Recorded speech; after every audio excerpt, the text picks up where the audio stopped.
ADG law and order Jaideep Prasad ने press conference के माध्यम से अपनी बात सभी के समक्ष रखी।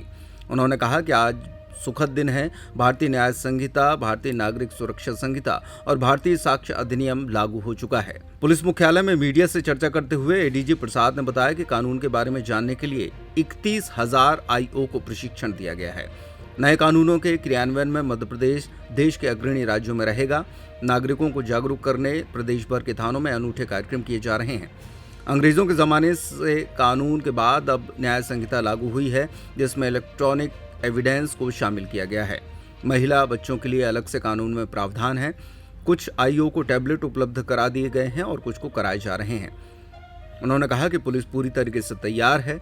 मध्य प्रदेश की पहली एफआईआर भोपाल के हनुमानगंज थाने में रात 12:16 पर दर्ज की गई। प्रदेश की दूसरी एफआईआर भोपाल के निशातपुरा थाने में रात 12:20 पर, वहीं तीसरी एफआईआर भी भोपाल के शाहजहानाबाद थाने में रात 12:22 पर दर्ज की गई। प्रदेश में रात 1:36 तक कुल 10 एफआईआर दर्ज की गईं। इनमें से 8 भोपाल में हुई हैं। वहीं एक एफआईआर ग्वालियर के हजीरा थाने में 12:24 और सागर में रात 1:36 पर दर्ज की गई।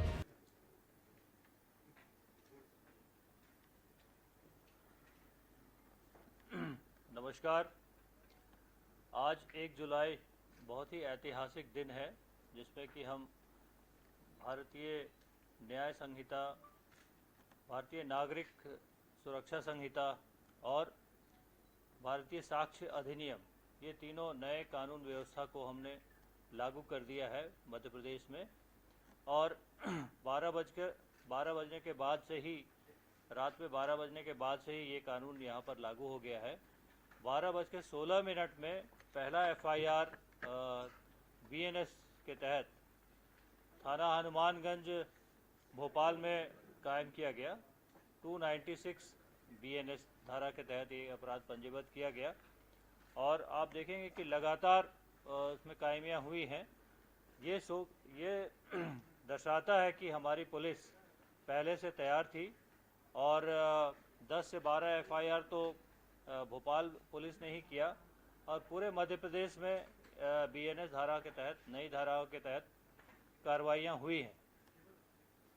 सुखद बात यह है कि हमारी पुलिस पहले से तैयार थी, क्योंकि जैसा मैंने पहले से बताया कि हमारे 31,000 आईओ इसमें ट्रेन कर दिए गए हैं कि नई धाराओं को हम कैसे लगाएंगे, और उसका ड्राई रन भी हुआ पहले से।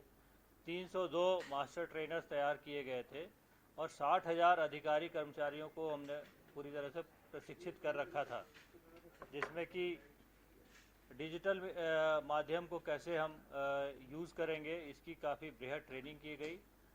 एससीआर भी काफ़ी इसमें लगा रहा और सीसीटीएनएस सिस्टम में नए तरीके से कैसे हम उसमें लॉन्च करेंगे एफआईआर, इलेक्ट्रॉनिक माध्यमों से कैसे हम लॉन्च करेंगे, इन सब की बृहद ट्रेनिंग दी गई थी, जिसके फलस्वरूप आप आज देखेंगे कि सीमलेस ट्रांजिशन हुआ है मध्य प्रदेश में। और ये कहने में कोई अतिशयोक्ति नहीं होगी कि मध्य प्रदेश पूरे देश में अग्रणी राज्यों में होगा जहां पर कि इतना सीमलेस ट्रांजिशन हुआ है और प्रथम आवर में ही, प्रथम घंटे में ही कई एफआईआर दर्ज हुए नई न्याय संहिता के तहत। इसमें सबसे महत्वपूर्ण बात यह है कि बहुत पारदर्शिता है और विक्टिम स्पेसिफिक है। अगर किसी के साथ अपराध होता है तो उसकी सहायता के लिए ये कानून बने हैं और दंड की बजाय न्याय को इसमें स्थान दिया गया है। और पुराने जो अंग्रेज़ों के समय के बने हुए कानून से हम जो है गवर्नेंस की तरफ आए हैं, जो कि नया भारत का कानून व्यवस्था बना है। इसमें उल्लेखनीय बात यह है कि 60 दिन के अंदर में विवेचना करनी होगी जो 7 साल से कम के अपराध होंगे, 90 दिन के अंदर में विवेचना होगी जो 7 साल से ज़्यादा के अपराध होंगे, और एक बार चालान पेश हो गया और ट्रायल ख़त्म हो गया सभी, तो 45 दिन के अंदर में निर्णय सुनाना होगा, जजमेंट देना होगा। ये सब टाइम बाउंड करने से जो भी विक्टिम है उसके लिए बहुत सहायक होगा। हम 0 पे एफआईआर कहीं से भी लॉन्च कर सकते हैं। EFIR भी लॉन्च कर सकते हैं। EFIR लॉन्च करने पर हम 3 दिन के अंदर में थाने में जाकर हमको हस्ताक्षर करना होगा। ये सब प्रावधान इसमें किए गए हैं। और इलेक्ट्रॉनिक साक्ष्य भी इकट्ठा करने के बहुत सारे इसमें प्रावधान हैं। और वीडियो कॉन्फ्रेंसिंग के माध्यम से भी हम अपना एविडेंस कोर्ट में दे सकते हैं। ये सब बहुत सारे ऐसे नए प्रावधान आए हैं जो कि आम नागरिक को उससे बहुत सहायता मिलेगी और पारदर्शिता इसमें होगा।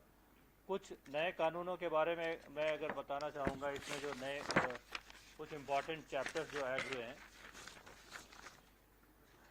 भारतीय न्याय संहिता BNS में 358 धाराएं होंगी, जो कि IPC के इक्विवेलेंट है, जो कि पहले 511 धाराएं हुआ करती थी। महिला एवं बालक संबंधी नवीन अध्याय इसमें जुड़ा है। 20 नवीन अपराधों का समावेश इसमें हुआ है। 33 अपराधों में दंड में बढ़ोतरी हुई है। 83 अपराधों में फाइन बढ़ाया गया है। 23 अपराधों में न्यूनतम दंड में बढ़ोतरी हुई है। दंड स्वरूप 6 अपराधों में सामुदायिक सेवा का समावेश हुआ है और 19 धाराएं घटी हैं।